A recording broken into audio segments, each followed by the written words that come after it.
বিমানবন্দরে পৌঁছলেন বিরোধী দলনেতা শুভেন্দু অধিকারী। দিল্লি যাওয়ার প্রসঙ্গে তিনি বলেন, এই বিষয়ে কিছু বলবো না, দিল্লিতে আমার অনেক কাজ থাকে।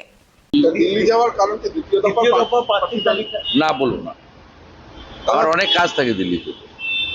সন্দেশখালীর সংখ্যালঘু মানুষ বলছে এতদিন তাদের ইউজ করা হয়েছে কোনো শুধু ভোট ব্যাংকের জন্য, কি বলবেন? এটা শুধু সন্দেশখালী নয়, গোটা রাজ্যের মানুষ, সংখ্যালঘু মুসলিমরা বুঝেছে। তাই সিএ আজকে 5 দিন হয়ে যাওয়ার পরেও মমতা ব্যানার্জি শত চেষ্টা করেও কাউকে উস্কানি দিতে পারেননি। কারণ এটাতে নাগরিকত্ব দেওয়া, নাগরিকত্ব কেড়ে নেওয়া নয়, আইনের বা রুলসে খুব পরিষ্কার ছিল, এটা সবাই বুঝেছেন। আর সাথে সাথে পশ্চিমবাংলার সংখ্যালঘু মুসলিম যারা 2021-এ মমতা ব্যানার্জিকে মুখ্যমন্ত্রী করার প্রধান কারিগর, তারা বুঝেছেন মমতা ব্যানার্জির কাছে মুসলিমরা হচ্ছে তেজপাতার সমান, তরকারিতে লাগে কিন্তু খাওয়া যায় না। সৌগত রায়কে দেখা যাচ্ছে যে ক্রিকেট এবং ফুটবল